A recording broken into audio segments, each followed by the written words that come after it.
Greetings and salutations. Welcome to the Sunday Night hanging right here on Sundays. I'm Ben, your host. If you're new, welcome. Please subscribe. If you're returning, welcome back.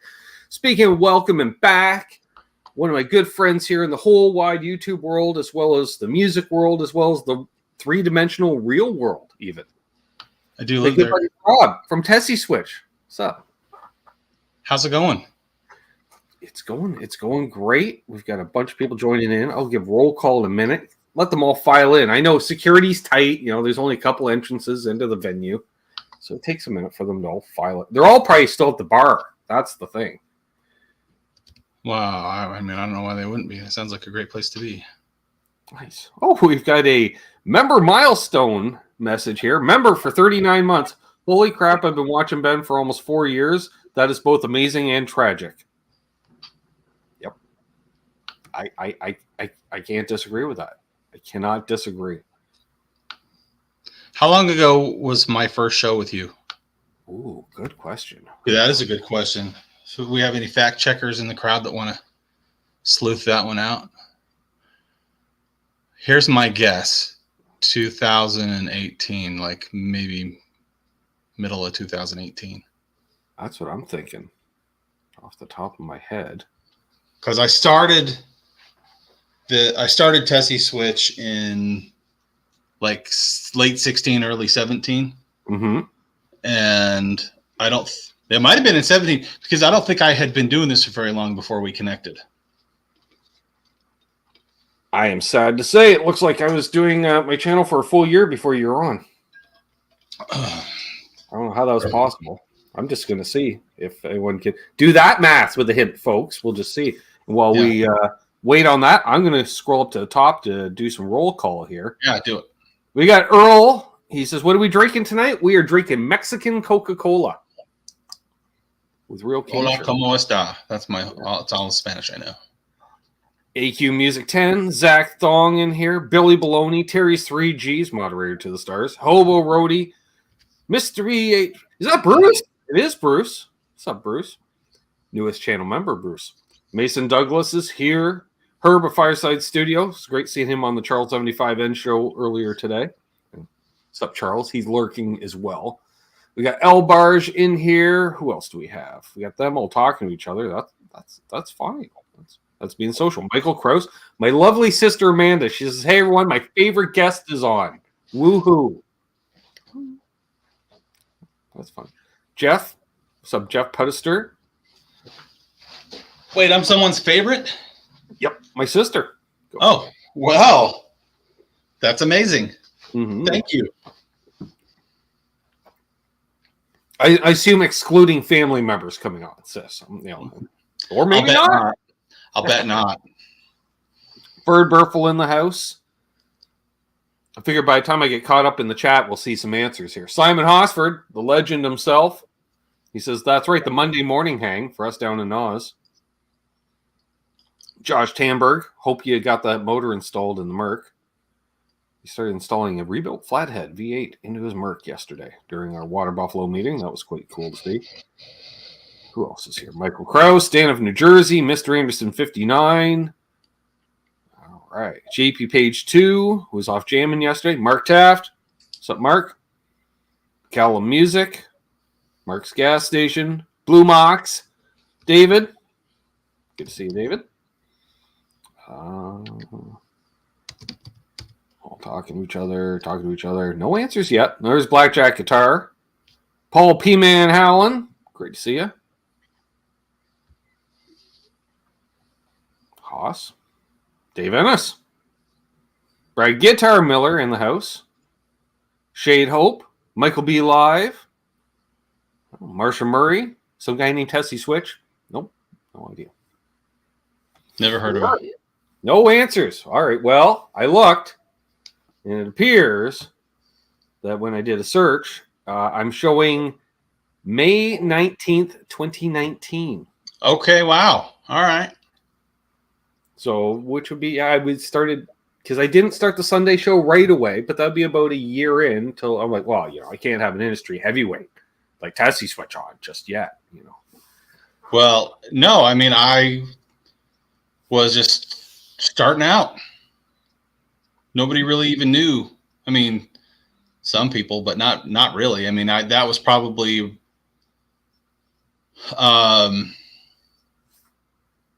man, I probably only had about 60 different kill switch styles at the time. Not to mention the whole cavalcade of tonossery, if that's a word, site wide. Like, no, yeah, like I wasn't carrying pedals. No. I was pickups. I was not carrying pickups. Yeah, no, I mean that was very much in like the infancy. I mean, I had my website, I was doing some business that way, but when we started, when I started, it was like eBay and Reverb. That was right. That was just about my whole business. I'd probably get maybe 15, 20 orders a month on my website. Mm-hmm. And like I'd have days where it'd be like, man, I sold 6 switches today. Wow, this is a great day. Yes. You know. So I get it. Yeah. Early days. I mean, it was like putting switches and orders together for like an hour after work. You know. Right. Crazy times. Good times. Early days, yes. Like I say, I was a fledgling YouTuber at the time. And actually, it wasn't too long after that we actually met in person for the first time, because it was during Summer NAMM. I saw you. That's right, and I was there.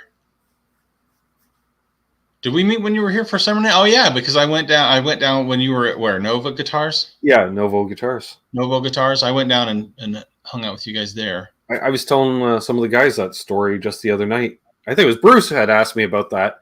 And I said, because I was hanging out at the party, and you came in and yelled my name, and I'm like, well, that's not me. Because one, I knew there was already another guy that worked there named Ben. So I figured anybody yelling would be for him, because I'm just some Canadian. And then you're like, I'm like, oh, it's Rob. Holy shit. Okay. It's for me. Yep.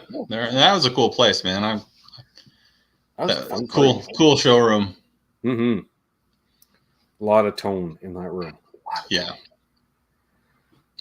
Yeah, they got a little bit more space than I do here. So now I've been in this space since May, and I've already like filled it up. Nice. Yeah, which I think was about the last time you were on. Because I know I was here the last time I was on. Yeah. I think it was. Yeah. Blue Mox asks where we're located in Hermitage, Tennessee, so right outside of Nashville. Just on the other side of the airport. Yeah. Because where else would you be? Because we know Nashville is the mecca for kill switches.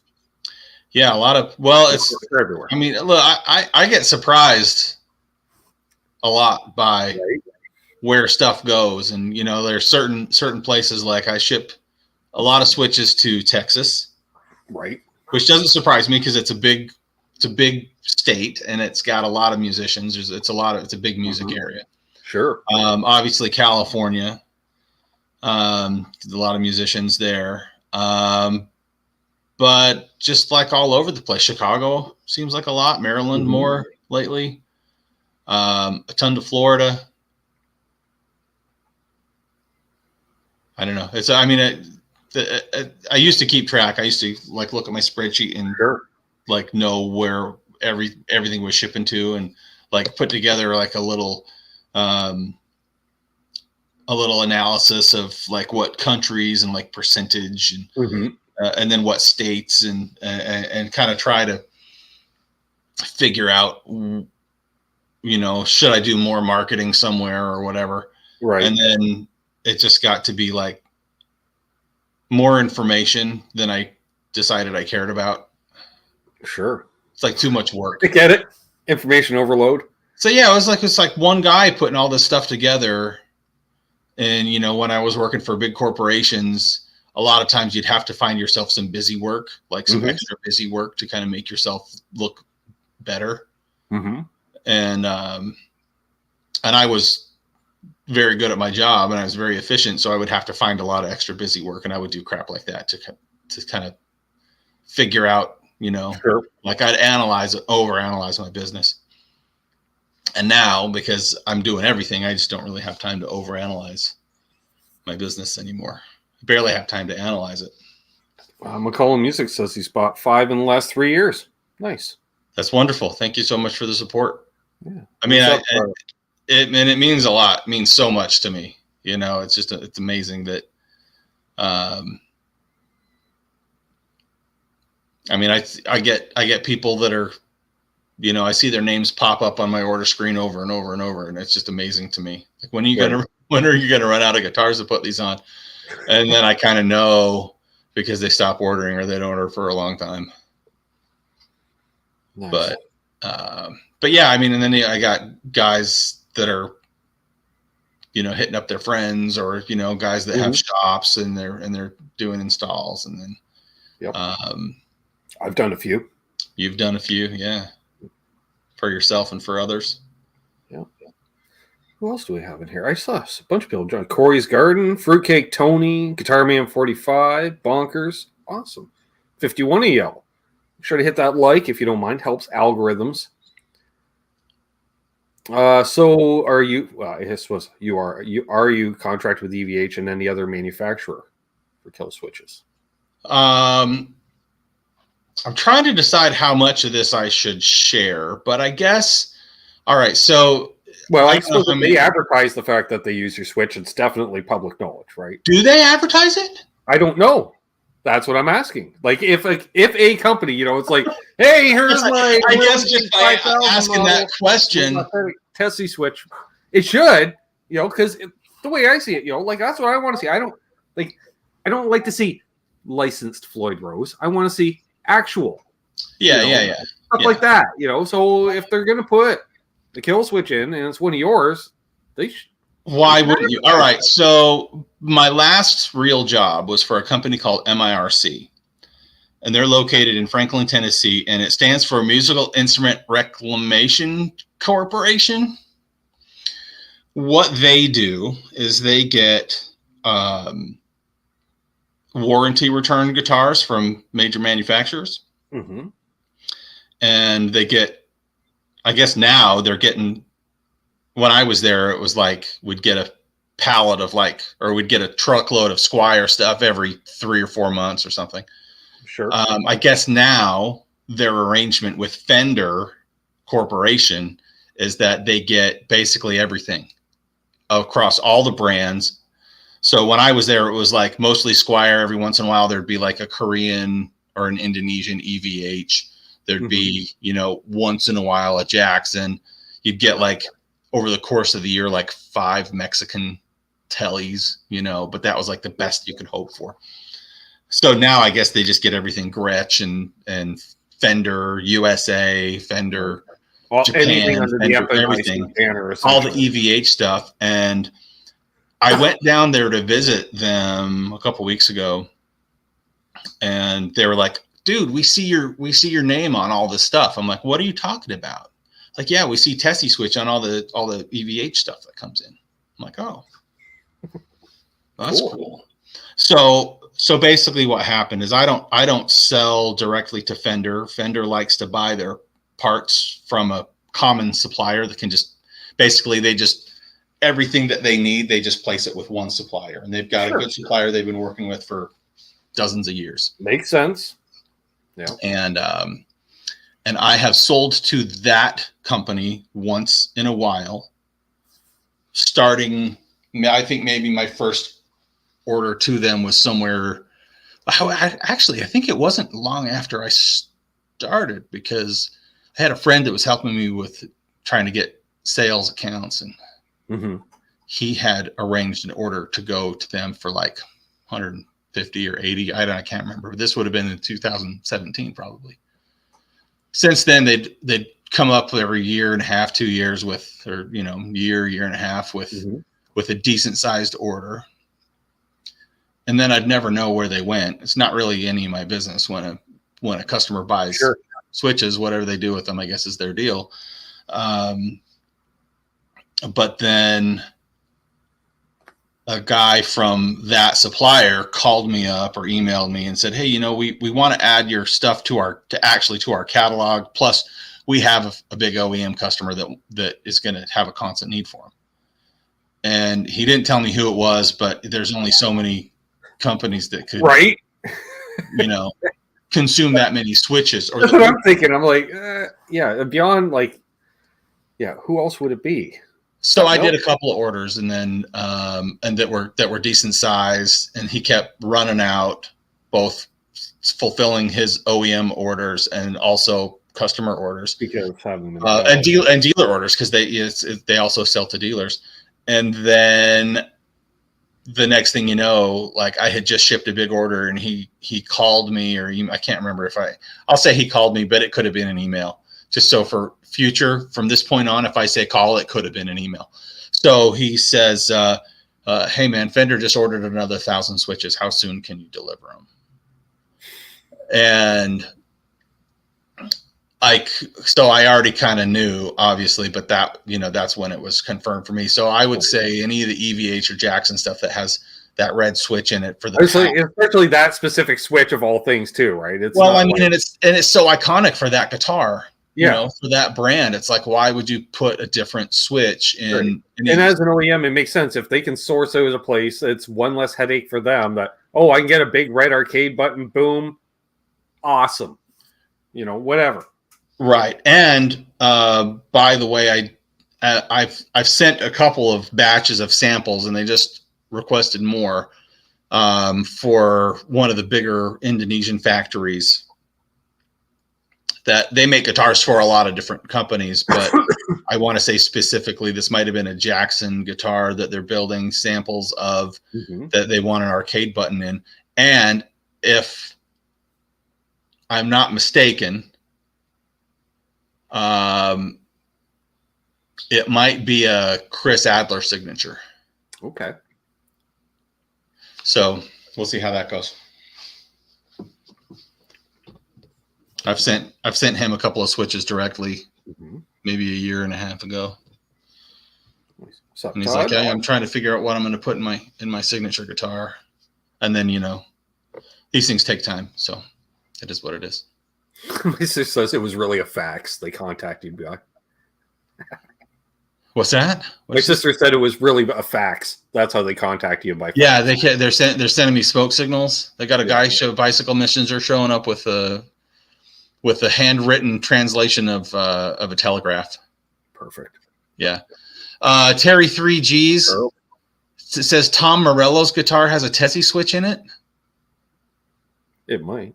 His signature would be then likely, because that's maybe. Here's what I know about Tom Morello, which he has a pickup selector he's been used. Yeah, his signature guitar has a pickup selector, the Les Paul's pickup selector, set up as a kill switch, right? Which lasts. So that's what he's used. I don't know what has changed there. How many of those he's gone through over the years? Oh, who knows? Because I've gone through a lot of. Think about item on a guitar that I've worn out multiple times in life. Yeah, I don't know. I mean, get a push button. Because you wreck just a Les Paul switch just with regular use after a few years. That's what I'm thinking, let alone what he's doing. No, just if you're using it as a pickup selector, let alone if you're using it as a kill switch and you're cranking that thing all the time. Yeah. Yeah. Eddie, good to see you. Charles 75N. Crazy times. Mm-hmm. But yeah, I mean, I guess if whatever in their documentation, probably it's like a parts list or whatever for the guitars, and it says Tesi Switch, and that's cool. It's exciting. It's exciting to see them using it. Over the course of time, every once in a while, because they're just buying black and red of that switch. Sure. But I've also got white, blue, green, yellow. Who knows what going forward? They do so many variants of their guitar, like like you can buy a Frankie now without the stripes. Sure, so isn't it just the 5150 guitar? Isn't that what that is? Because it's got the routing for the 3 pickup, so it's actually the Frankie stuff. Oh yeah. with light relicking or solid color. It's like, really? That just whatever. People want them, I guess. Sure. Blue Mox is the best position grounding to the output jack. Yes. There's a lot of ways. Well, there's a couple of ways you can do it. I like the output jack because what I think I've found in doing it different ways is that by connecting it to the output jack, you get kind of a cleaner kill, meaning that there's less of a pop. Yep. Because think about what you're doing. Every time you press this button, you're disconnecting the signal. Well, you're not really. You're grounding it out, but there's that little pop whenever that connection is made. Mm-hmm. And I've tried so hard to get rid of it. The best way I've come to reduce it is just by connecting to the output jack, and then you turn the gain up. You can't really hear it to a certain point, but yeah. I've also done it on the volume pot if I have a hard time reaching the output jack, and the reality is that it probably shouldn't make that big of a difference one way or the other. I like the output jack because you don't need to change anything in your guitar when you install these. Well, and I'm just going to say it for the meatheads with the soldering devices. Uh-huh. You're not going to burn out an output jack installing a Tesi Switch. Whereas if you're a moron trying to solder to a pot or to a component or something where that has that risk of just frying that, because if a fella can, it's me, is what I'm saying. But an output jack, you're not going to fry it. So. Yeah, but I mean, think about this: a volume pot's still pretty durable. Yeah, but I mean, it's gonna take some real abuse before it's gonna fizzle out. Yeah, but I can do that, Rob. The thing is, like my switches all come with quick connect wires or wires already attached, and the reason we do that is because this is the component that's the most delicate on the inside, and if you're soldering to these pins, you're probably and you don't know what you're doing. This is the most likely going to be the first thing to fail if you're not used to soldering them. So I try to make it as easy as possible. Hey, you're not flooding the chat at all, Blue Mox. Keep those questions coming. So, yeah, now, maybe that was a good segue to... right? This digital technology wizardry that you've been talking about. With me. So, yeah, I was telling Ben right before the show that... And I know that a lot of you guys who are in the chat right now, I know you're customers, and you guys are awesome, and thank you so much for supporting me. So, I could, let's see, go 10 millimeter. Yeah, that's right. Even I was able to. Yeah, it drops right in to most. If you have a guitar like an Indonesian Ibanez or Fender or something. Not the Fender, not the Squire, but some of the import guitars use the Alpha Mini pots, and those are a 7 millimeter hole, so you would need to make that one bigger. But all right. Thank you, Gary, for putting the link to Rob's website, and coupon code Canucks site wide, folks. It's best deal on pedals on the internet. I'm just saying. Thank you for map pricing and coupon. Yeah, well, what's up, Sir Lawrence of the Pedals? Really, what you should do is thank everybody for me still being a small business and really flying under most people's radar. Because I guarantee anyway, I'm moving on. So back to what I was saying. Well, I know one manufacturer is aware of the situation, but he doesn't care because he's cool. Not that we're possibly going to try out one of his pedals tonight. I'm not saying who it is. Could be. Well, I don't know. Mr. Maxon. So what? Official. So what we have here, I've gotten distracted out of this 3 times. I'm just going to show you a picture of it. Sure. Or I'm going to hold it up. Let's see if I can get a focus here. And what's up, Aston Ray? Good to see you made it tonight. This is not going to focus. It does. No, it's like no. It prefers your face. Apparently. Is that going to work? Maybe. Focus. All right. Folks, what we're looking at is digitals on a small molecular level here. Look at that. It's like the size of a little tiny battery, basically. This is exactly 16 millimeters. So you guys who, you guys who have bought Tesi switches, you know exactly what this means. Mm-hmm. I mean, come on. It just doesn't. No, it just doesn't. Yeah, it just doesn't want to. So what we have here, and here it is on the back of a switch. Okay, so this is the EVH style switch. Mm-hmm. This is a circuit board that pops on the back of the switch. What you're not seeing, because it's not on here right now, are 3 wires. These wires, one goes to the positive battery terminal, excuse me. One goes to ground, and one goes to your hot signal on your output jack or volume pot. And by the way, if you're going to use the volume pot, use the center lug, because that's the output of the volume pot. Okay. There we go. And why don't you want to use the first lug, Ben? Because it's ground? The third lug is ground. Oh. Well, The it depends. first lug It you depends don't on which want way to you use want. because as you turn the volume knob down, it'll add resistance in there, and the effect of the kill switch will be diminished. Ah, there we go. Right? So, Okay. Well, I got a thing for that. Where's my thing for that? Do I have an overlay for that? I do. Here it comes. I love it. Okay, so now what we've got here is this circuit that will fit on the back of a Nelly switch, Mm-hmm. and I've sold so many of these, and I just think it's a no-brainer. And I started with this one because this is one I used it in my main live stage guitars, my number 1 and my number 2, and you know, when I'm using a lot of gain, it's not as prominent, but I still hear it. The little click, and this one, it's not hooked up to anything, but you know, there's obviously this. If you have microphonic pickups that are even slight, or if you're like on a really crazy, like kind of a microphonic anything in your signal path, Sure. that noise is going to come through. This noise is going to come through.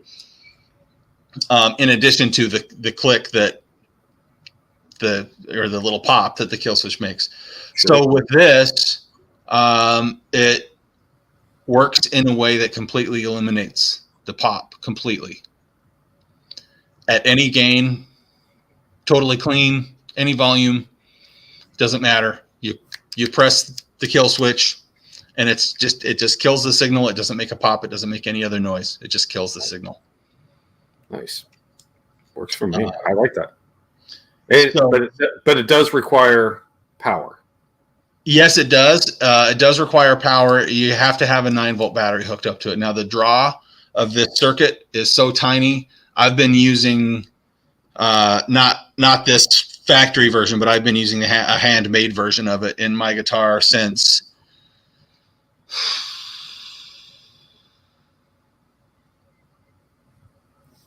June or July. Nice. And we're talking like almost every weekend, 2 gigs plus sound checks, plus rehearsals since July on the same battery that also runs the LED and the kill switch. So this is the example here. Easy, Charles. I know. He's like anything. He sees anything fabric top, he starts drooling. So. Yeah, I know. Here it is. So this is not very loud, but I don't know how well you can hear it. It definitely doesn't sound in tune when I'm holding it that way, but That's fine. So if you are hearing anything, it's Right. that just noise of the switch, but and there's no pop through the amp. There's no anything weird going on. It's just a nice clean kill. Nice. Which is what you want. Lawrence asked. Now, Lawrence, yeah, he's got, I don't know, he's got the brain for this stuff, right? He builds pedals. So you're making the guitar signal low impedance and then putting the switch on the low impedance side? No, that's not what's happening. Okay. Without getting, see, what's funny is that there's, it's not really a difficult circuit, but nobody's done it. So, without getting into too much explanation, I'd probably have a conversation with Lawrence offline about it. Yeah, and I'd be going. I thought I was there, and then I'm gone, and then I'm yeah. Right. Yeah. So, but yeah, and these will be ready for the Nelly Switch. I have a final update to make on this, but I'm going to say I'm probably in reality about a month away from assuming that the revision, because I actually have to physically change one of the components on here. Assuming that goes fine, then I'm probably about a month away from being able to sell them. Now, the other side of it is because this really only goes on one style of switch, right? I mean, I suppose you could just attach wires to it and do whatever you wanted.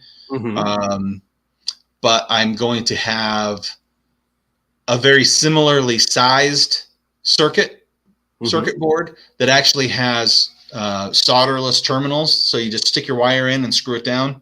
Nice. Real similar to I don't know who else is using them, but I've seen them like pick up. I like anything that's solderless. What's that?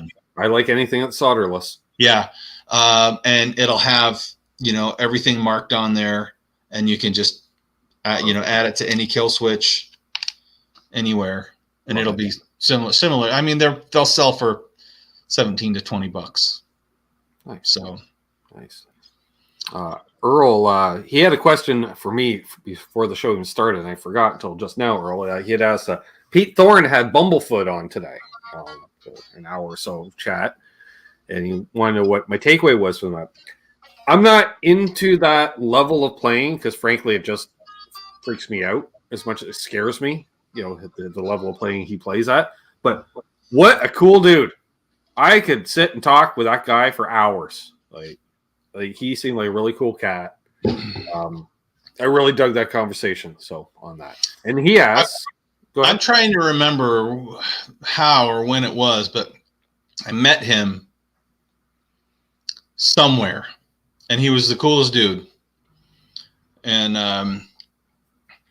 I mean, anybody that can play like that on a fretless 6-string guitar, right? Like, what? How's that? I mean, well, he's given Pete a guitar lesson, and I'm just sitting there going, "Nope, that's beyond my comprehension. We'll revisit that maybe in a few years." But I can't see it happening. Earl also asked, though, does Buckethead use a Tesi Switch?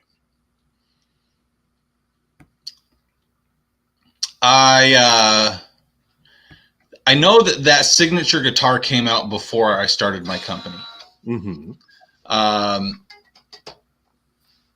I don't know that I've really ever done any business with Gibson. So I would say is that the switches that he has in his signature Les Paul, the red arcade buttons, right? I can't tell you where they get them, but I have the same switches. I suppose in theory it's possible they could order them through that OEM supplier that you supply too. If they bought those ones, which they don't. Yeah. I don't want to, what's funny is I feel like drawing the dotted line between me and Fender and EVH is one thing because it exists and I know, right.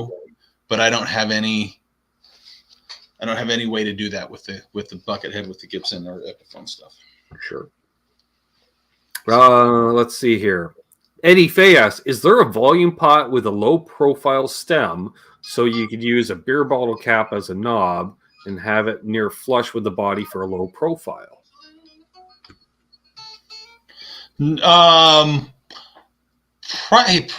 Probably, but you can take any volume pot and just grind or file it down. Yeah. And then you'd have to super glue the beer cap, something. I don't know.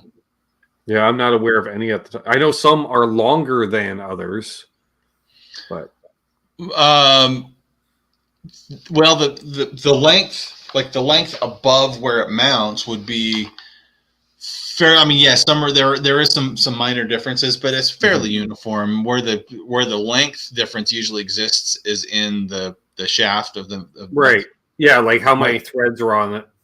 Yeah, exactly. That portion can be different. Yeah, because I've got I sell pots too, and I have short ones and long ones, and yeah. Use coupon code Canucks, save 15%. Yeah. So we did there, Eddie. Michael B. Live says, Ben, has anyone tried adding an oscillating circuit to get it to pulse the switch? Wouldn't be too difficult. Then how? Yeah, I mean, and then you could just have a little. Well, you could even connect it to like a another knob to control how quickly it did it, how fast it oscillates. It's basically like a tremolo switch. Mm-hmm. That's all it would be. That'd be cool. What you have to remember, though, is that I've got enough electronics know-how to do the most basic of operations. Mm-hmm. And if somebody wanted to design something like that and put it together and send me a handmade sample, and I'd test it out, and then I could figure out how something like that could be manufactured and marketed, that would be something. But I don't have the knowledge to put that particular type of circuit together myself. So Michael Easter in the house. We got Ferd Burfel. And Blue Mox, who's new to the channel, is asking the question that gets asked every few months: is Amanda my sister or my wife? She would be my sister. Oh, see, I wondered how that worked. I thought maybe she was your daughter. Well, you'd think. Or a weird cousin. Definitely. Or... Yeah, I was going to say capital Y younger sister.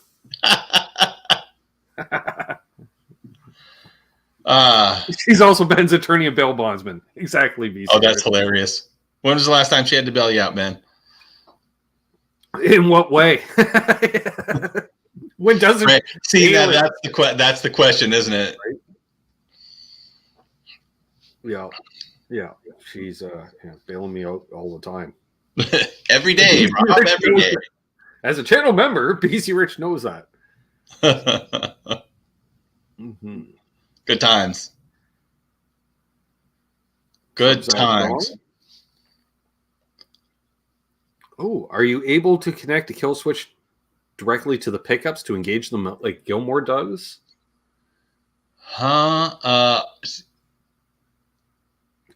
I suppose in theory you could use 3 latching switches as pickup on or offers. Like, I got mini toggles. Yeah, exactly. Yeah. Yeah. So I've got so many. Most styles are available, and if you're just tuning in, or if you're new to kill switches, obviously this is momentary. So when you press it, the signal goes off. When you let it go, the signal goes back on. Now you could set it up to work opposite of that.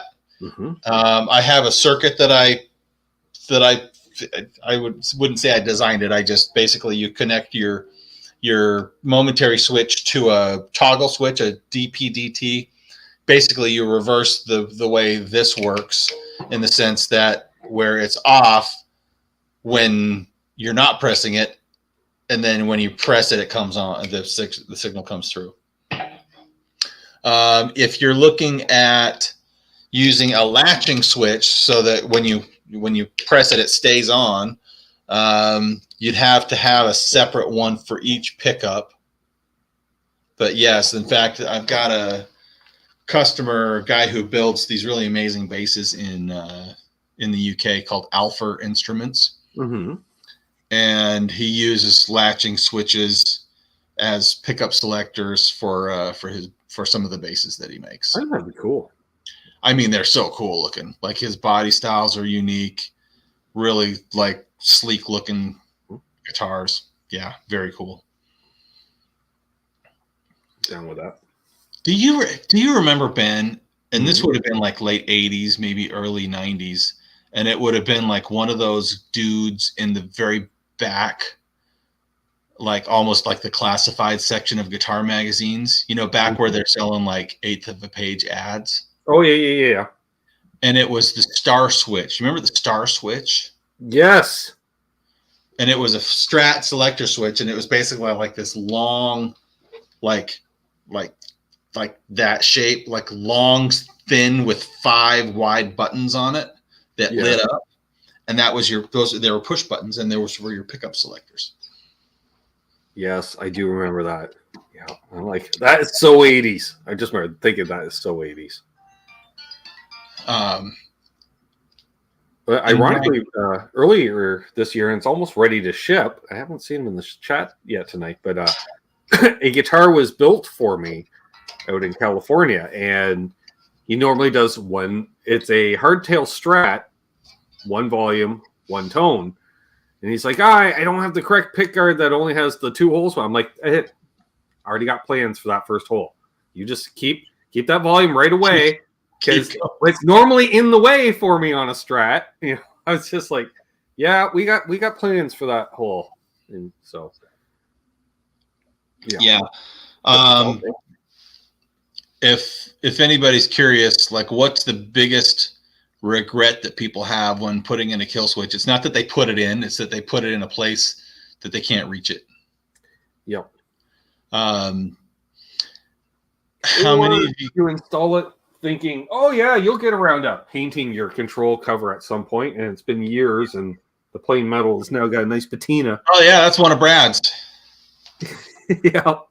So, yeah, it happened, because I'm like, oh yeah, everything's rear loaded except for that Tesi switch. I'm like, well, that's never getting painted because that's 2 solder joints, and I'm that lazy.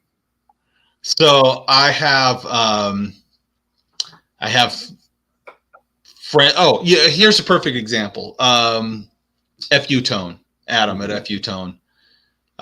Those guitars that he built, whatever they're called. I bought one. They're excellent guitars. They are wonderful guitars. They're put together really well. The bridge on it is solid. Mm-hmm. The only downside, he put a kill switch on there, which I think is cool that he would do that. But the kill switch is like, imagine it's a Strat, it's a Super Strat. Oh, you know what? Here, why don't I grab a comparable guitar so you can kind of see what I'm talking about. What's up, Bumblebass? So he's got the kill switch, like the knobs kind of go down like this, so they're out of the way. But the kill switch is like down here, and unless you're, if you're like, the bar generally kind of tends to fall this way unless you have it really tightened up, and the bar kind of just rests right where that kill switch is. So you kind of have to like move the bar to get to the kill switch. So my recommendation to anybody thinking about putting a kill switch in their guitars, put it where you can reach it easily. I think it's the first mod you should do to a Strat. If you find that volume pot's in your way on a Strat, just get rid of it. Do 1 volume, 1 tone, and put a kill switch right there. Yeah. Yep. And unlike on this one, I just took the tone out, put the volume down here. Exactly. The tone's there if you need it in that rare situation. Yeah, I mean, I think there's Brad always promoting music. They just kind of set it and forget it. So if you want that control cover, you can get it right there. There's the reverb store for Brad Guitars. Oh yeah, pumps with the metal guitars. I like it. Yeah, Brad's a good guy, makes good stuff, and gets switches from me from time to time, probably to put in his control plates. Various builds. Yeah.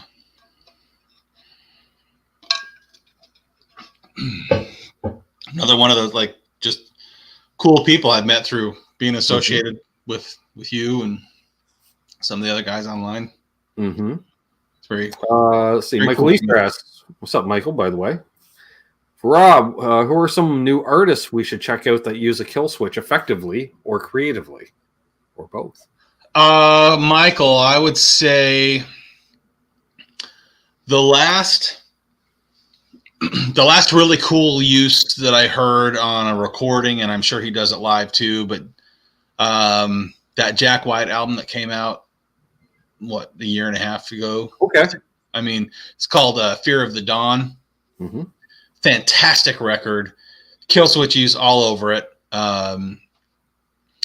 I know that if you like look, he's got a website with all of his guitars and stuff on there, and you'll see Tesi switches all over it. There's probably some on there that aren't Tesi Switch also. Mm-hmm. But you got to figure that his like Gretsch and EVH guitars are all built in the Fender custom shop. Right. So, and I know that, and it's stuff that they haven't bought from like their part supplier, but it is stuff that they've bought directly from me. So that one, right. I can, and obviously they're not saying, oh, we're putting this in Jack White's guitar, but I can tell you that, for example, the black switch that's in his copper Duo Jet or whatever it is, right, Gretsch. I saw that and I go, well, there you go, because there's nowhere else you can get a black one. Right. Exactly. Because I'd been working with my factory, begging them, please, can you make these in black? Like, please tell me how many I have to order for you to make them in black. And they're like, there's not a number. Get to pound sand, dude. So I pounded sand, and then I went and I bought some paint and I started painting them myself. And it was a pretty Mickey Mouse solution. But that's how I know, because there wasn't any black ones to be found anywhere, ever, anywhere. Yeah, which is not the case now. So I have an updated version of the EVH switch. Mm-hmm. You want to see it? Do you want to hold on for a minute? I'm going to show you. I don't know how well it's going to translate over this world's tiniest webcam, but hang on, I'll go grab it and you can see. Right. And I'd love to get some opinion, because here's what I think. That red button, right? So it's purple on my guitar when it's plugged in, but when I unplug it, it's this red button, and it's the one that you're used to seeing it all over the place. Sure. And I love the way it looks, but there is an update to it. Let me just get it. I'll show you. Okay. This will be really easy. Live focus group stuff here, folks. So talk amongst yourselves. I'll be right back. If you have any questions, raise your hand. I'll keep an eye open for you.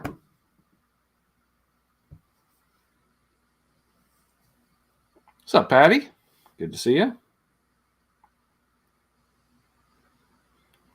Bo, have some side news. Was informed today Rick Emmett has prostate. Oh, that.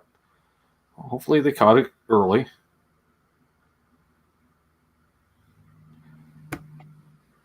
That's not a bad idea. Bonkers. Mazel. So yeah, questions, question marks front, tag me, stand out with the super chat. Unlike last month, super chats this month go towards paying my bills. And possibly towards the pedal that we may demo in a little while. Maybe. If I have money left over. Maybe. After I pay the bills. Do I have an email or phone number to send pictures? Yes, email down at the bottom. I don't usually do photos and stuff on a Sunday show, but that's more of a Monday show. But I'm sure if it's Kill Switch related, definitely send it on in. I think the email is canuckswithguitars@gmail.com. Jason Lindholm. I thought I saw you in here earlier. Just how many songs? All the songs, Charles. All the songs. So hope you're all having a good time. Hit that like, subscribe. I think we're like 35 away from 5,000. Thanks, girl. All right. Oh, dude, my mom watches this. Your mom's cool. Yeah, my mom is pretty cool. Okay. What's up, Jay? So here is Does this even look red to you? This is maybe it's the light. Let me just move this. Little pinky, maybe. I don't know. Reddish, sure. Okay, let me change the color of this light.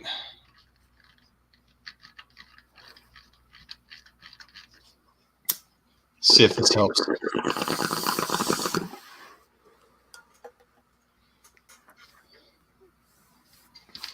That's not helping. Well, if you know what it looks like, this is the one that's on all the EVH guitars, et cetera, et cetera. So this is the new version. Okay. Here, I'm gonna solo you out again here. Sup, Rob 5150 or Kurt 5150. He says Rob is here. Nice. That's right. Yes. When did the bus not work in the house? It's red. It's red. So this one on your on my right, on I guess your left. Audience left. Yeah. This is the newest one. The edges are a little more round. I wish I could get this to focus on here. That would be fantastic. Wouldn't that just be lovely? Wouldn't it? It would. It's not going to happen. I wonder if there's like a focusy thing on here that's like covered up, or probably not. Okay. Anyway, so the edges are a little more rounded. Mm-hmm. And then it's a kind of a darker. There's almost like an iridescent quality to this one. Mm-hmm. And it's just a deeper red. You can tell this one looks very pink, and it's certainly not. It's red, but right. But at least you can kind of get a good idea that this is much more red. And all the colors are kind of do the same thing. So I'll show you some of the different ones. Hey, remember, folks, coupon code Canucks, TesiSwitch.com at the checkout. Do it. You'll enjoy it. Good to see Kurt in here. Blue. New blue. Mm-hmm. It's just like bluer. It's even more blue than before. Now, I don't have these up for sale yet, but I'm minutes away from doing it. It's literally going to be, it'll be this week at some point. I still have a lot of these old versions. Mm-hmm. I can still get them, certainly, but I like these new ones. I like the new ones better myself. Here's the new green, old green. And when they light up, they look about the same anyway. I think I can even answer this one. Earl asks, "Hey Rob, is it possible to make a pitch bend switch similar to a B bender?" That's a lot of circuitry. I mean, suppose it is. I mean, that's what the Digitech drop pedal does, right? Yeah. I mean, I don't know. So what I don't know is what it would take to do that, but it would just be a matter of how big of a circuit board do you want to put in your guitar? You know what exactly. I mean? You couldn't do it with this. No, it'd be much more circuitry. There'd be a chip involved. So here's the current version of the black. Right. New version of the black. Ooh. It's blacker. The question could be asked, how much more black could it be? And well, at least that much. And the answer is none. None is more blacker. None more black. Yeah, so this is the one where I've painted the components. Right. And this is not painted, this is molded. Because they finally caved to demand. I'm working with a different factory. Or you work with a different factory that is willing to make it. What's up, Unbelievable? Good to see you. Bonkers was asking, do they require batteries? Depends. Yes and no. I know that's a terrible. So I have plenty. In fact, none of my switches, only a couple of my switches require a battery to function at all. You can put this in your guitar with no battery, and it's going to work just fine. It's just a mechanical switch. Inside It's just this happening. You press the button and this happens, right? It's just making a connection. And so at the end of the wires, the connection is made between your ground and your hot signal, which then just says, oh, we don't have anywhere to go now. We're just going all the way to the ground. So no, they don't require a battery to function as a kill switch. However, if you want the LED to function on any of the ones that have an LED, now this you don't have to have. In fact, the LED functions completely separately in just about every switch than the switch function, right? So you don't have to have the LED working in order for the switch to work. In fact, all of the ones that Fender uses, I don't think any of them light up. They don't even use that feature. However, they still have. Oh, there's a video to make. They'll go up. Hack the EVH hack you didn't even know you had in your guitar. Right. Yeah. So you know, it'll take basically 2 or maybe no more than 3 wires to make your Fender EVH switch light up, but it's not required to use the switch. Right. I'll totally forget that. So on the old black one has the LED, and how you can tell is you look at the back, and if there's 5 pins on the switch. What's up, Kush? It has the LED on it. However, the new black one has 3 pins. There's no LED in here. And the main reason is why it's black. You can. I mean, I've tried this top with an LED inside, and this doesn't do anything. You can't see it anyway. So what's the point? See that? There's no pimento in that olive. Oh, he says, so these switches come in different colors. Yep. Just like Skittles. So we've got, of these I've got 5 colors. 5. Black, red, blue, yellow, white, green. 6. That's 6 colors. And then, like the smaller ones that I use you have a variety of anodized colors as well. Yeah, so the 10 millimeter, well, what's stupid is that my minimum orders for things like the purple and the blue went cuckoo. So I'm not doing that anymore. But I did add gold back in.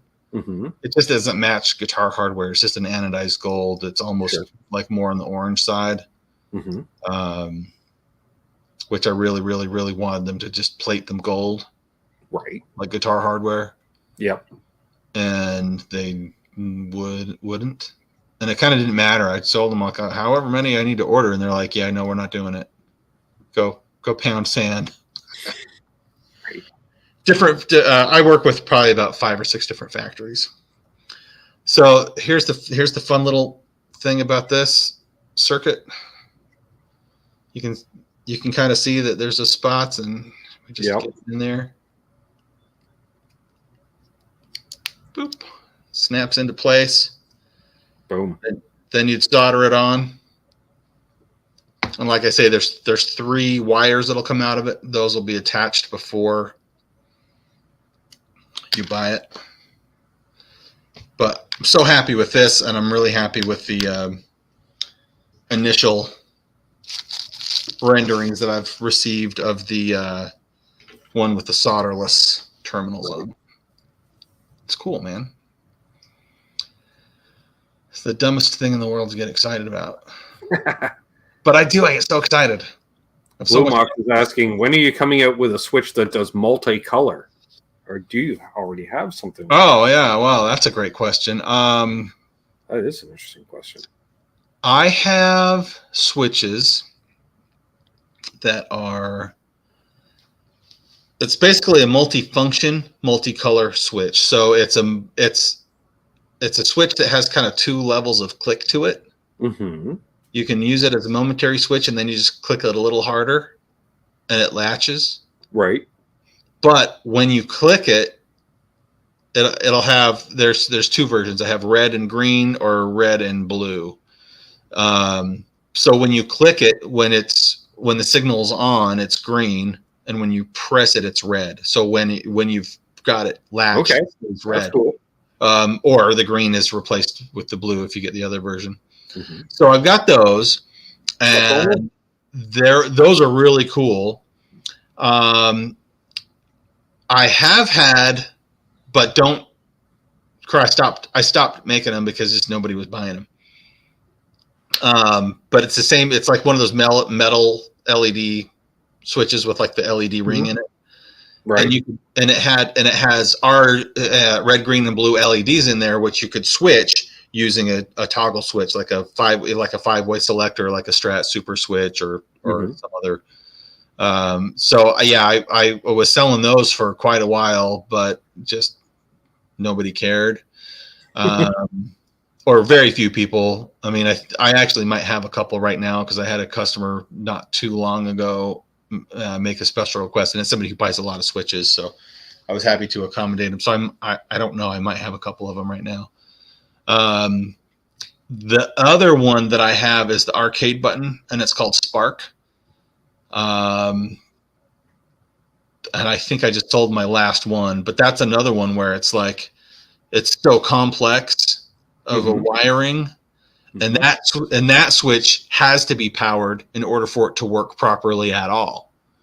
And I don't think I've sold a single one where I haven't had to do tech support on it.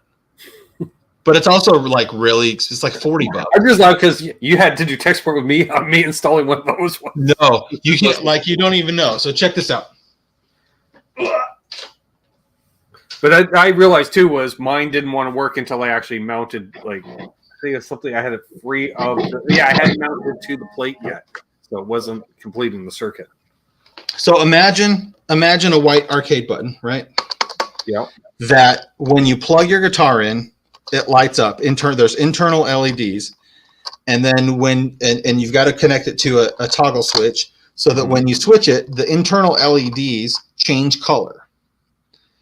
And it's so cool, but it is an active circuit in there. It's not a mechanical circuit for the kill switch. So it actually has it basically works the opposite, where it still sends it to ground, but what happens is that it's notified to send that signal. Because there's like a little electromagnetic field or something going around in there. What's up, Brian? When you press it, it interrupts that, and then it tells the other part of the circuit, okay, now send the signal down here. Right. And it's got most of these. You can use your output jack as you use a stereo output jack as an interrupter for the power. Right. So just like with active pickups, you plug it in, and then now it knows to send the power through to the pickups to whatever else.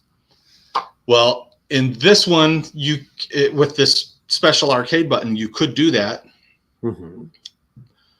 But for some reason, and I couldn't tell you why, it still drains the battery when the guitar's not plugged in.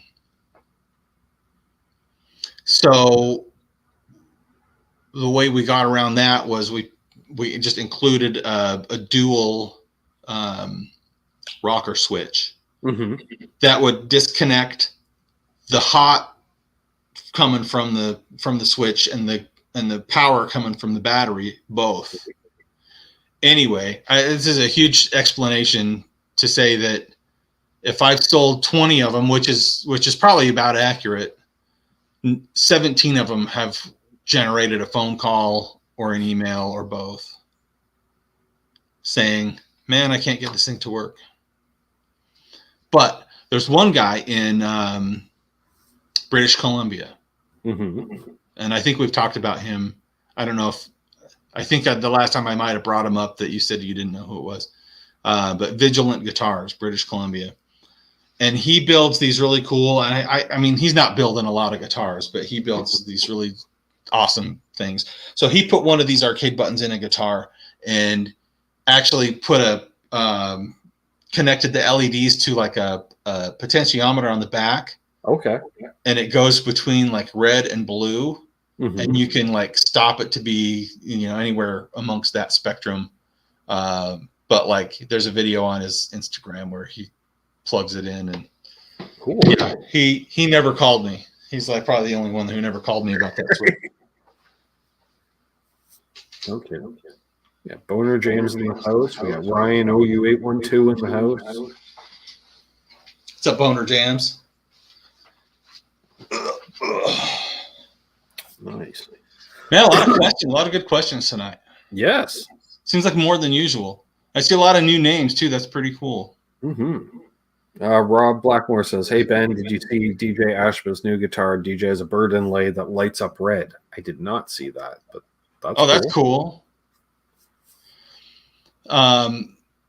Yeah, and depending on what you have, LEDs inside of a guitar can be challenging. My biggest problem that I ever had was, and I was so excited. So I got this switch. I still have a bunch of them. So if anybody wants one, reach out to me. But it's so cool. Actually, let me get one. All right, I'm gonna let you guys talk amongst yourself. I'm gonna get one so I can show you. You probably won't. The camera's not going to translate the LED very well, but I want to show you what it does, and then I want to tell you what the problem is. And certainly, if there's anybody in the chat that has, hey, maybe Lawrence might know. Okay, hang on. I'll be right back.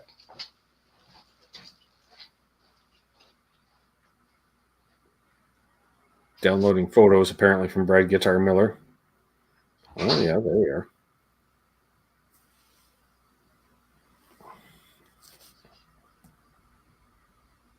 He's running this silver one. Oh wait, I can solo myself. That's right. Boom. Focus. There it is. Nice. Very nice.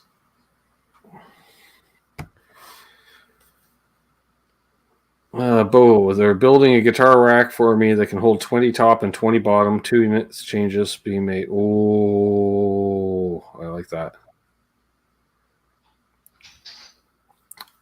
Michael B, you ask, where would I put my Tesi Switch in my Beretta? I assume it's non-latching. Just got simple. I would put it in front of the volume, like as close and ergonomically as possible. Or what's the Beretta? Just a single? Yeah. Single knob? Single pickup, single knob? Yeah. Oh. Yeah. Since we happen to have one here for display. Oh, nice. Perfect. Yeah. Yeah. My first guitar was a Kramer Striker that was single pickup. Yeah, I'd actually drill another hole, move the... Yeah, I'd move the volume to where like a tone pot would be, and then I'd put the... Because even though it's only a single knob on this guitar, they give you a huge cavity to work with. Why? Right. Why? It should be a cover like the back of a Les Paul pickup selector. Because they program CNC program number 24 for the back of the guitar, and that's what they get. Which is the same. Yeah. What's up, Eric? All right, so check this out. Just nice. Keep your eye on this. Oh, I saw that.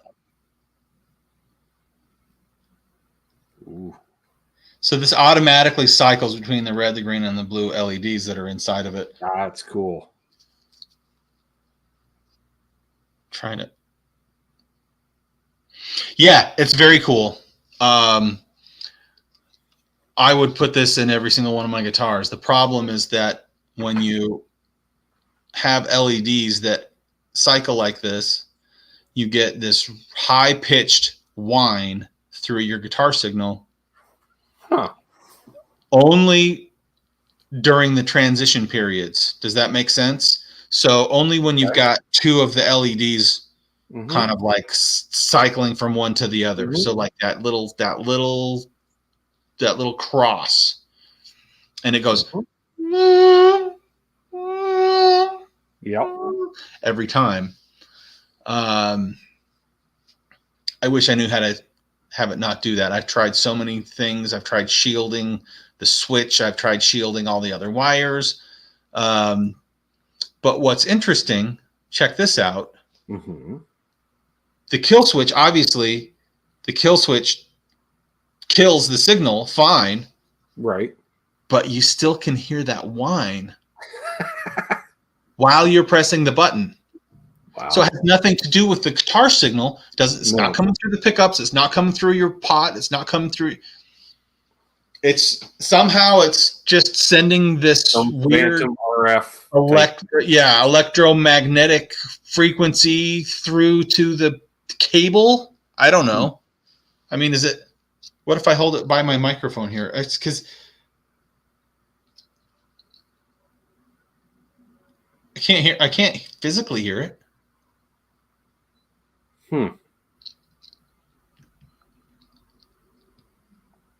Gremlins. I like that idea, Billy. Could be gremlins. Yeah, it's some sort of evil witch magic. Yep. But I've experienced it with other things that LEDs are in, and it's primarily has to do with the frequency of the color. And the way LEDs work is that they flash, so the different intensities. So if it's really bright white, like at 100%, it's flashing really light, and you can see it if you're looking at it like filming it through a camera or something. Right. And then as they get dimmer, they're flashing slower. So but it's still to the naked eye, because we don't see as fast as of a frame rate as that we would need to be able to catch when they're not on, right? So I think it has something to do with that. Look, it all might just be voodoo, though. I don't even know. How does it get its noise? Yeah, unbelievable. Vibration. No other noise possible to come out of the guitar. How does it totally bypass all the stuff that it's installed into and get its noise on the other side? Does it have a separate ground isolated, different than the main guitar guts? Pickups, pots, etc. form the main guitar. I've tried it both ways. The shell on this is a plated zinc, which I don't think zinc is conductive. Maybe I'm wrong. It is. It is conductive? Yep. So sure zinc in car batteries. That makes sense. But is it on the terminals? Or is it just in there? I don't know. It's part of the deal to make the juice. It's like copper and zinc. Little fin. Oh, yeah. For sure. Oh, that's right. Yeah, you're right. So, but what I tried to do was actually wrap this in shielding tape and wrap all the power wires in shielding tape. Right. I've tried shielding it and grounding it a number of different ways with no difference. So, dumb. What's up, Preston Smith's music? Electromagnetism, maybe. Super volcanoes. Could be that too. Shifting poles. Firelight guitars uses LEDs. And you know what, Earl? The LEDs are in guitars all the time. This is the only one that I've had any sort of issue with, and I think it's because it's color changing and it's oscillating through. Yeah. However, and I would show you, but I don't think the battery has juice in it right now, but my Marconi Lab guitar, the one I got at NAMM. What's up, Doug? This has LEDs in the neck. And like I say, I would show you, but I don't think there's no juice in it. But charge up the guitar, folks. It's the same kind of thing. Like you can see the side dots, those light up. And right along, there's like a line right up here along the whole fretboard. That lights up at 3, 5, 7, 9, 12, 15, 17, et cetera, et cetera. And you have an app that you can control what color you use. Okay. If you want purple, well, purple is your combination of blue and red that makes noise in your signal. If you just use red, it's fine. If you just use blue, it's fine. If you just use green, it's fine. But if you use any combination thereof, then you start getting noise. I think it's the mixture of LEDs which causes that noise. Right? I have no idea how that works. It's all digital as me. So that's why you're the professional, Rob. Say that again. That's why I leave it all to you, the professional. Oh no, I don't know how. I just told you that witches are doing it. How does that make me an expert? Well, I don't know. You're the one with the website. I'm the one yeah. What I need to do is figure out which witches are doing it and tell them to stop. Let's see. Josh comments, look into how LPDs for computer fans are made. Expensive ones don't have the noise, cheaper ones do. LCDs for computer fans, or LEDs, like liquid crystal display for people who like computers, or for ventilation. I'm assuming you means ventilation. Yeah. Yeah. Weird. An ad for you to Hip Metalworks. Hip Metalworks. The other thing this guitar has in it is the Seymour Duncan Hyper Switch, which is this guy here. Okay. Have you? I have no idea what that is or does, but it sounds cool. All right. So the Seymour Duncan Hyper Switch was actually designed by the guys who build this guitar. Mm-hmm. Marconi Labs. This is the Hyper SS. So the Hyper Switch is a Bluetooth-enabled 5-way pickup selector. And in this particular guitar, we just have 2 humbuckers. So, but it can be configured for whatever pickup configuration that a 5-way switch. And then what you do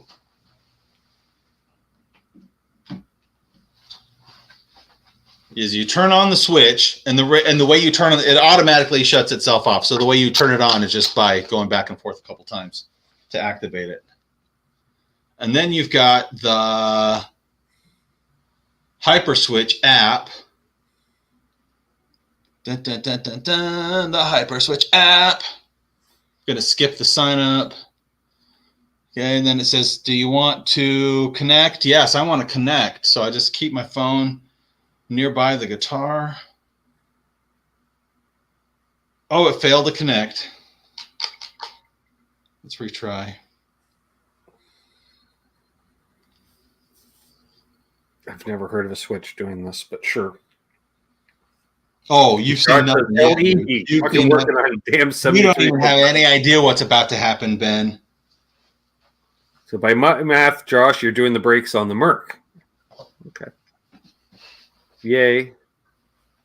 Converted to disc. All right. Now, what I've got here is a representation of the pickups in my guitar. Mm-hmm. What I have down here is position 1 through 5. Right. Right now, what it's telling me is that on position 1, my bridge pickup is activated as a full humbucker. Right. Standard humbucker. But let's just, I wish this was in focus, dadgummit. So let's just say for funsies, why don't you put this big on the screen? Maybe it'll be a little easier to see. Yeah. Just for funs, let's say that what I want is my bridge pickup to be reverse wound. Boink. Now it is. And let's say I want the top coil. Now it is. Okay. Love it. This is way less burnt fingers and cursing, I'm noticing. But let's just say that what I want for my bridge pickup, or for my number 1 position, is actually a neck pickup. Now it is. I mean, it's the most ridiculous. You could do any combination. Here's what my choices are: standard, reverse, which is going to be a reverse wound, reverse polarity. So you're just flipping the polarity of the pickups, Mm-hmm. and then it's got, and then I don't know what else, man. This is just ridiculous. And then you can select phase reverse. Right. And then there's like a little thing on here that you can change the tone a little bit. I don't know what that does specifically. I've spent some time with this, dialing like what tones I like. Yeah, I'm sure you can do series or parallel in the humbucker itself. And for me, I prefer that I just get 5 tones that are usable, and then I'm never going to open that app again, probably, except to show you. I'm not going to save this because I don't want to change all my settings. Oh, hey, there's another cool little thing. Check this out. Up at the top, it tells you, it's out of focus, so you're not going to see it, but it's telling me that my battery life of the Hyper Switch is 78%. Oh, well, there we are. So yeah, that's pretty cool. I think it's such a cool feature. And for a guy who's a tinkerer like me, it doesn't get much more cool than that. I want to say the switches are like $150 or $170. So they're not cheap. But still. That's so cool. Burnt fingers. And it'll stay on, like it's from the start of your gig, it'll stay on for your whole set. Mm-hmm. And then it ought, if it doesn't sense any movement, it turns itself off after a little while. But Billy Baloney's like, I'm glad I play tellies. Too many options for me. You can put it on a telly, do whatever you want. You can just do whatever you want. It's amazing. Yep. But it's not for everybody. In fact, I told a good friend of mine who is a prominent figure in the pickup business, who's not Seymour Duncan. Sure. And he laughed and he was like, why would anybody want that? I'm like, well, a lot of people do. He says, I don't get why anybody would see this as a viable thing. Like, well, there's a lot of tinkerers out there. And he says, don't you think most people would just set it up the way they want it one time? And I said, yes, they would, but they also like the choice. They also like having the opportunity, the option to do different things. But yes, the reality is that most people will just set it up one way and they will never open that app again. Until they're showing their friends and they're like, check out how cool this is. Right. Do you remember when, I don't know, it was like Guitar Player or somebody published the wiring schematic for the Jimmy Page Les Paul? Yep. So for you guys that aren't familiar, the Jimmy Page Les Paul, Gibson Signature Les Paul that came out in like the 90s maybe, or mid-90s, I want to say it was, had a push-pull pot on every pot. Yep. And it would split the coil and it would reverse like series to parallel or whatever for each pickup, and you could do a bunch of different things with it. And there was like 2 usable tones in that thing. But it was a way to make your Les Paul kind of sound like a telly. There's a way to make your Les Paul kind of sound like, I don't know, the Stratio to phase sound. Yeah. Yep, I do remember that. It kind of reminds me of that, where people get really excited about how many choices you have. Well, having 16 choices is great, but you will only ever want 3. Right. That's why a lot of the modern Les Pauls, if you look at the circuit board in that cavity, there's dip switches to give you different voicings and this and that. Once you're in there, you're going to set it the way you like it and never go back, but you do have the option. Yeah.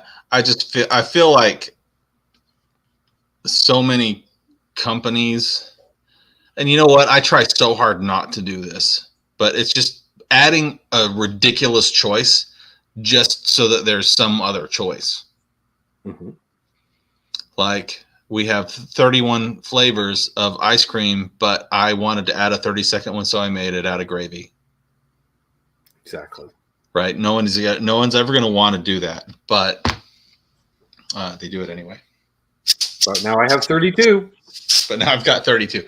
So what? Yeah, that just happens. That happens too often for my comfort. But I don't have to do that. This is my business. I do what I want. Mm-hmm. I hear you. Yeah. Preston's talking about the wiring of his. He's got 9 different settings in his guitar and the burnt fingers to prove it. Nice. Yep. And then what? I mean, how often, Preston? How often are you making that? How many of them do you use? He says he uses 3 mainly, and then the others are just options or flavors. Yeah. Okay. Yeah. Okay. I see that. Yeah. Yeah. And that's how most people are. Yep. I mean, I've got so many guitars, and the ones that I take on the road with me, not that I wouldn't use other ones. In fact, for Halloween, I played with a different band than usual, and I didn't need the drop D capability right as often as I do with the Kid Kentucky gig. But so I took a guitar that I haven't gigged with in years and years, but it's one of my favorites, the RG 770 from the 90s, from the early 2000s, and love that guitar. It just was everything I wanted it to be. Every ounce of it was just perfect. I wish I could play it all the time, but I gotta have the drop D, and I gotta have the Floyd. So what do I do with Kid Kentucky? Is I have the shuttle on there. Mm-hmm. A little D-tuner. Well, and I like the D-tuner, and I always kind of feel bad because Adam's a friend, and obviously his the FU Tones relationship with the D-tuner, and that's what the EVH guitars all come with. It's a good association to have. Mm-hmm. But I got to switch it fast because I'm, like our set goes from one to the next. Literally, there's times where I've got 2 seconds. Right. And while the EVHD tuna, you got to grab and kind of pull it. Right. But also it's cylindrical all the way around. Yeah. So it's easy to have an incomplete pull or an incomplete replace, or it rotates and it kind of like I've had it go upside down. So you push it in and nothing happens. Mm-hmm. So this is the red Bishop. Oh, shuttle. So it's as I'm playing, I just run my thumb back and I just go poink. Now it's done. And then it's got this, this raised thing. Right. And it's now who makes that? Every time it's squared so it won't rotate on you. Mm-hmm. Who makes that? Red Bishop. It's a Japanese company. It's the same company that does Luminlay. Okay.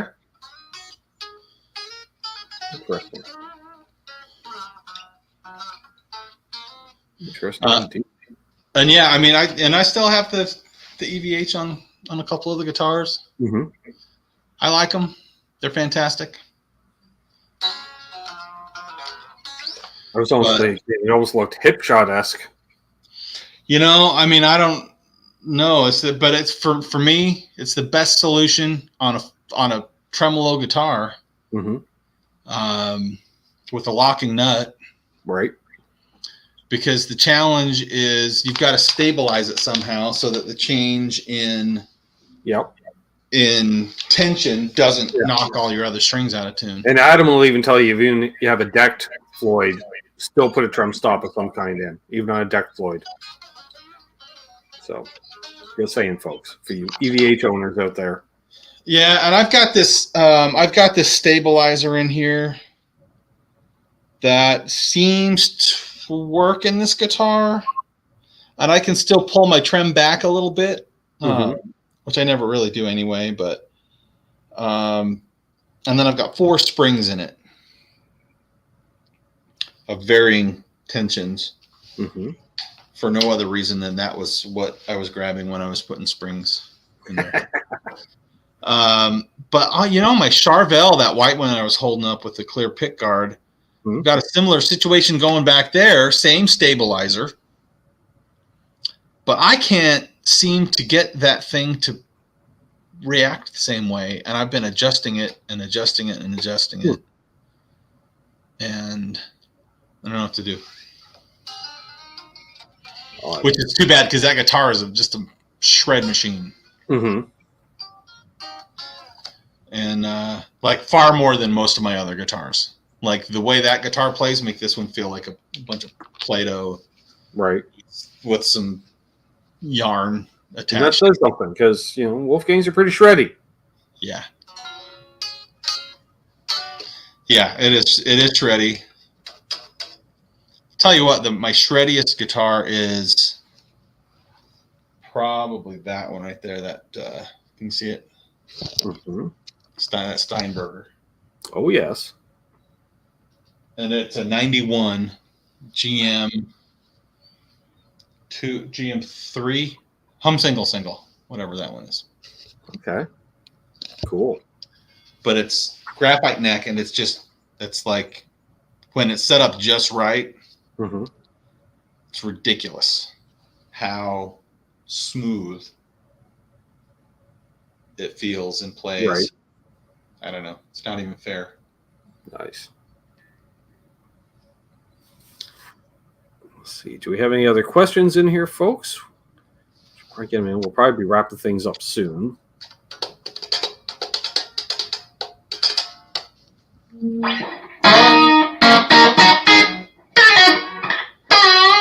Can you hear that? How well is that coming through? It's coming through.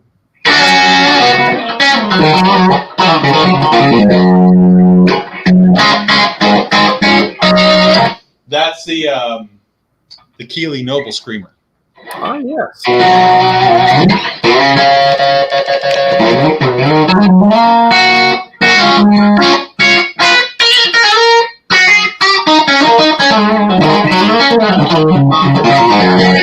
Which I've got it set right now on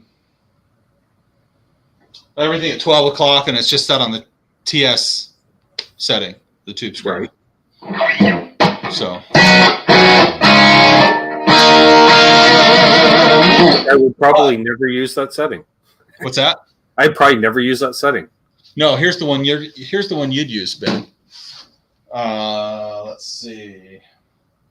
Thanks, Dan. I'm going to turn the drive all the way up.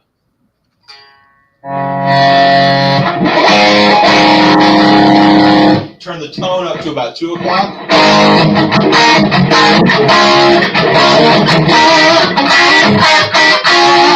Now that's still not really super high gain. Could that use more volume, or are you doing okay? No, we're doing fine. Okay. But then I'm going to put, let's see. There it is. So then there's 2 switches. There's one on the right and the left. The one on the left, I switched it from TS on the bottom to OD, which is going to be basically the Noble's ODR1. Now I've got a Tube Screamer and a Noble's ODR1 basically running Tube Screamer ODR1 now to my amp. And it adds volume to it, and it adds more gain.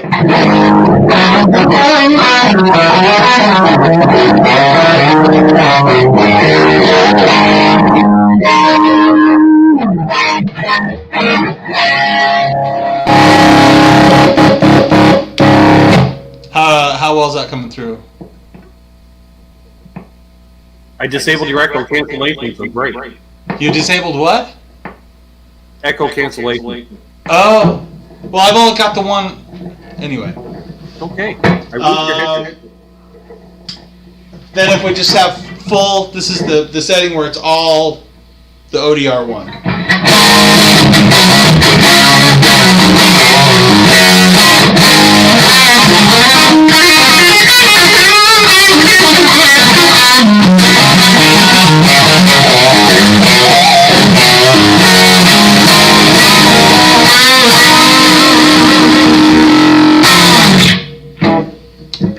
So, I know it's not an awesome demo, but your Noble Screamer. That works awesome. Yeah.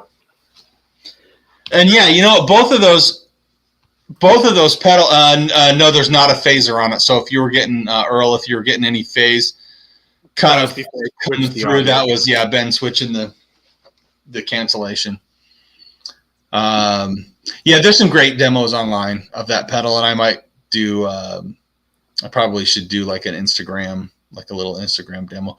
But I mean, I'm just using for something like that, I would just be using my phone camera and my phone camera microphone, which, as you know, you may or may not know, everyone out there in YouTube land, it's not exactly the most hi-fi sound quality source that you could put on a video where you're trying to compare the sound of an audio device.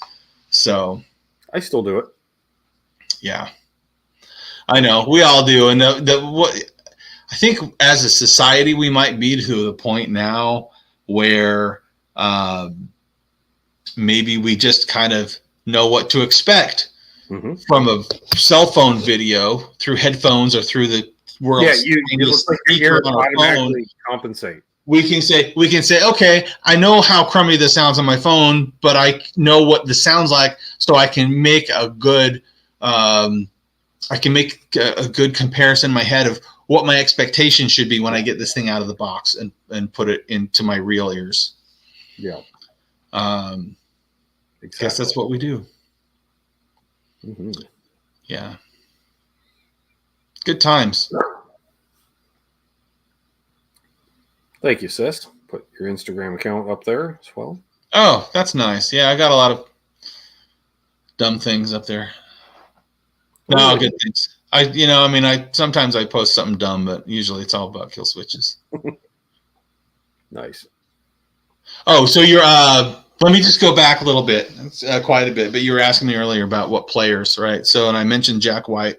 Some of the other guys that are out there that I think really deserve paying attention to, the Jason Roush is in Breaking Benjamin. He uses Tesi switches in his guitars, and he actually was the first guy that I ever designed a life switch circuit for. So he flicks the little button and then presses the kill switch to make the sound come through. Right. And there was some specific special request that he had because that's how they had done it on their record, and so he needed a guitar that would do that live. Not necessarily a Tesi kill switch guy, but Charles Caswell. Have you heard of him? So he uses Legator guitars, and Legator was like one of the first manufacturers that we supplied kill switches for. Right. They make like shred nightmare guitars, right? So, and this dude plays video game death metal is the only way I can describe it. Okay. You know what I mean? It's like anybody watching the stream right now, if you haven't heard of Charles Caswell, just find his channel and just watch what he does. He's one of those guys that people would accuse of like not actually playing or like slowing the audio down and then like speeding the video back up. You know what I mean? Yep. To which he certainly I don't know if he ever really actually did do that, but he definitely recorded some stuff where it's just like him and his guitar plinking, like with no amp and no other like outside recording. Right. And basically said, ha ha ha, like whatever you guys think, but this is my playing. And it's kind of sad to think that, well, two things are sad about this. First of all, that as a society of guitar players, we look at someone with exceptional skill and say there's no way he could possibly do that. Yeah. Or then the other part is that there's a lot of guys out there who don't have that exceptional skill and have found a way to fake it.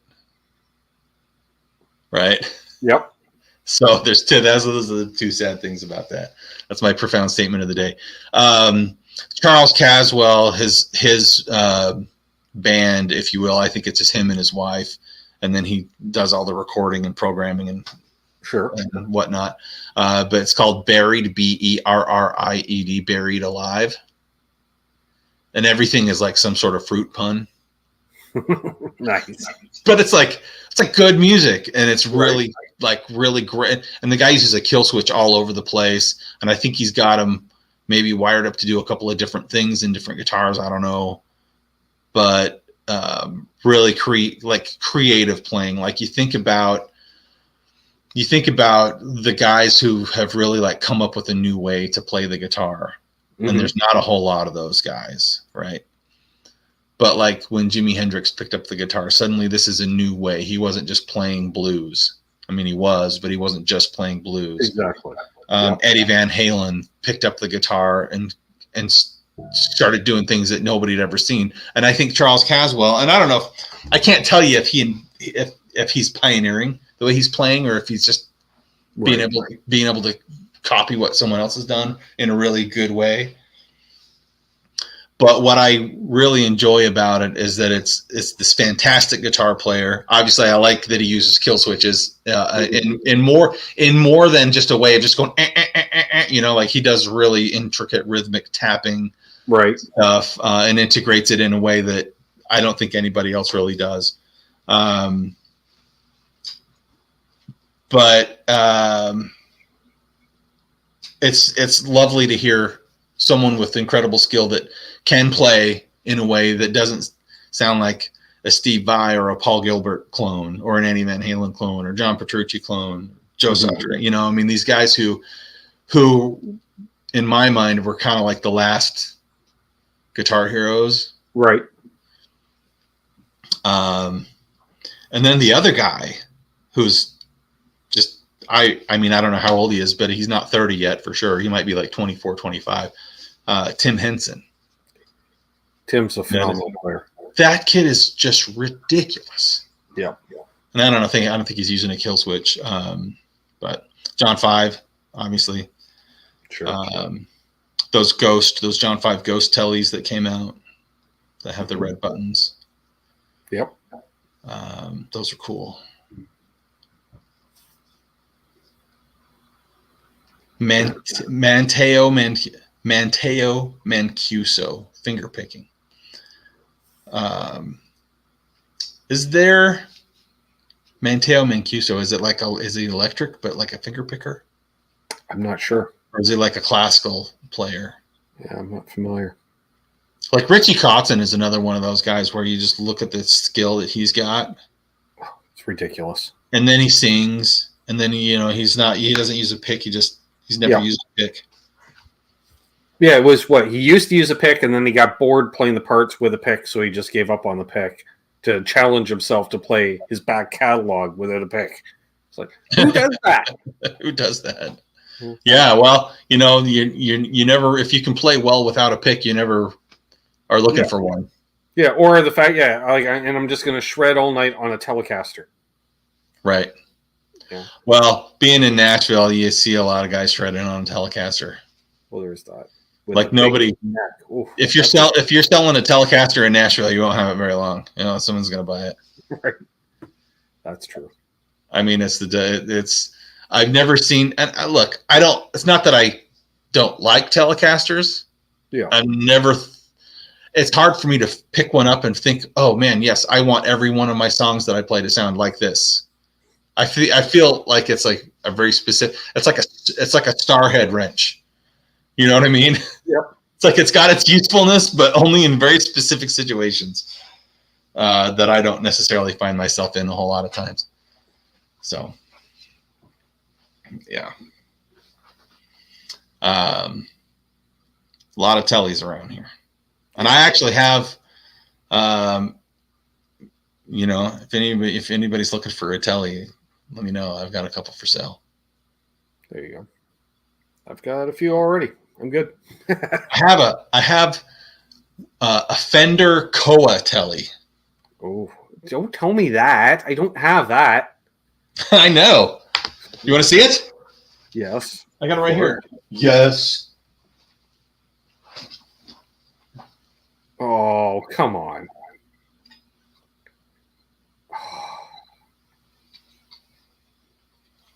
Yep, that's ridiculous. Yeah, that's beautiful. This is I mean, it needs a polish, but it's in mint condition. And it's just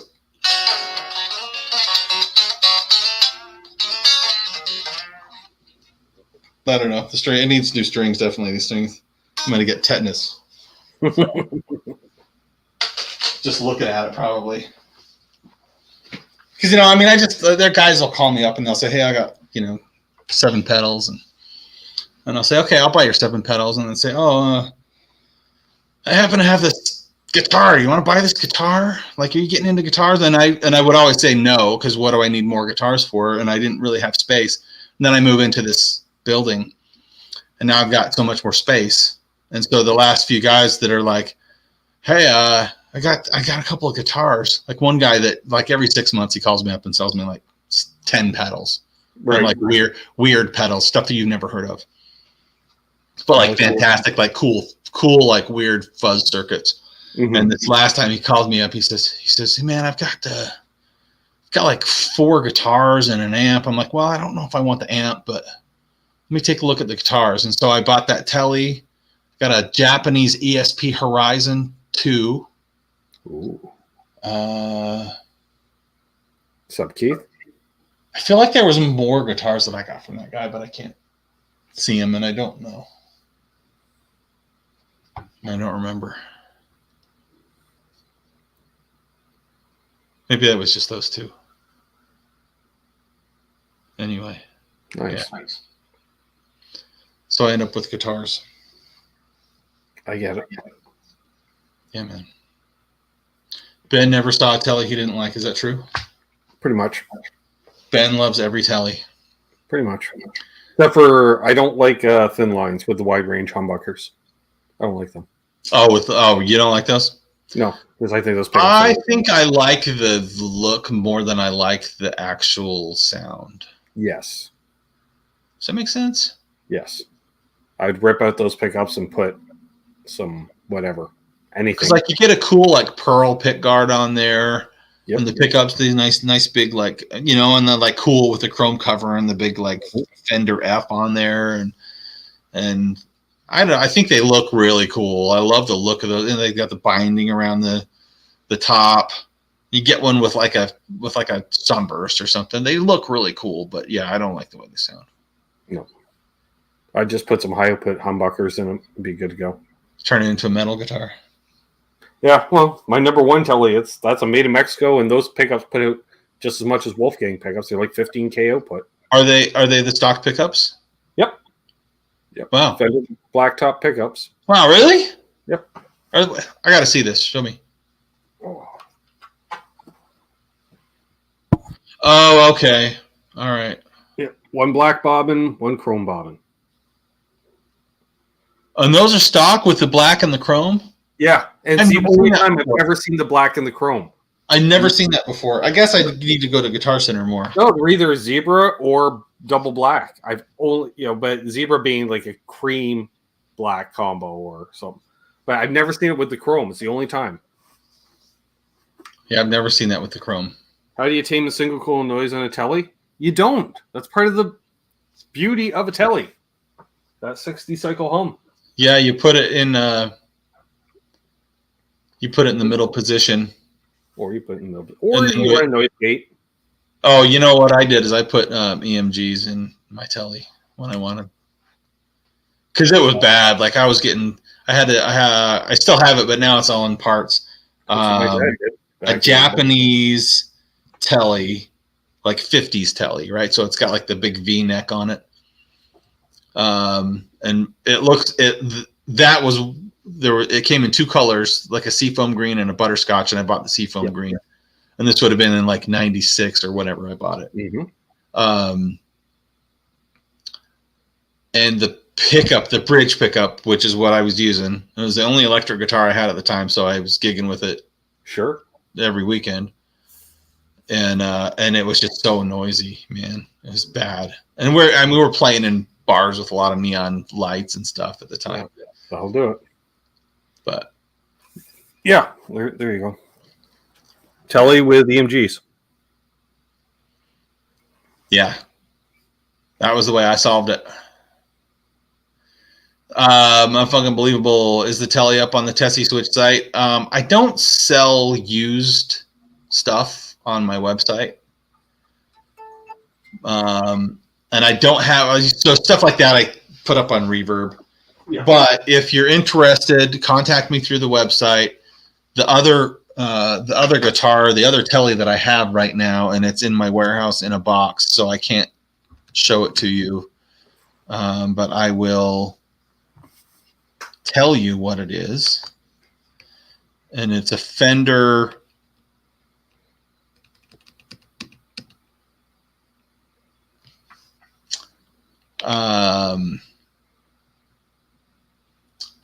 where is that? Nashville Players Telly. Oh, yeah. Nashville Players Plus Telly. Okay. That's a good guitar. And it's another one of those where, like, I haven't even pulled it out of the box because the guy I bought it from, I buy a lot of stuff. I buy a lot of used stuff from him. Mm-hmm. And they're all immaculate. Like, he doesn't keep anything for very long. So he, and I think with this guitar, I think he bought it, pulled it out, played it a couple of times, and decided it wasn't for him. And so he decided he was going to sell it. And I was, since I buy everything else from him, maybe I'd buy that. Sure. So there you go. Well, I think on that note, we'll probably wrap things up. Yeah, let's wrap things up. Man, it's really cool to be on your show. Thanks again for having me. Always fun. Back. Always fun. Great crowd tonight. My fourth or fifth time doing this? Oh, easy. Yeah. You going to go to NAMM in January, Ben? I am not going this year. All right. Maybe the year after. Not sure yet. But definitely not this year. So. I went in April and it was good, but trying to decide if it's going to be worth the expense. I'm probably going to go. I should probably just bite the bullet. That's why I ended up deciding in April. I was like, should I go? Should I not go? Oh, well, if I don't go, I'm going to regret it. So I just said, all right, whatever. It costs what it costs, and let's just go for it. Sure. I get that. Well, on that note, folks, Rob's been Rob. I've been me. You've been you. Terry's put links to the website. Remember, use coupon code Canucks site-wide. Save 15%. Yeah, 15%. Yeah. It's always good, too. Get a lot. And the Ben Coombs crowd is some of the most active crowd on purchasing on my website. And I want to say thanks for that. I do hang out with a bunch of addicts in the tone department, which is nice. And I'll be back tomorrow night with Canucks with Guitars, some live jams, Q&A, all that fun stuff. And as always, hold those doors open. Let my sister in heavy in traffic because she doesn't have a driver's license. So she's driving. Is that what's going on? Thanks, Keith. Appreciate that. And be good to each other. Happy tone chasing. And, of course, don't litter. Just don't.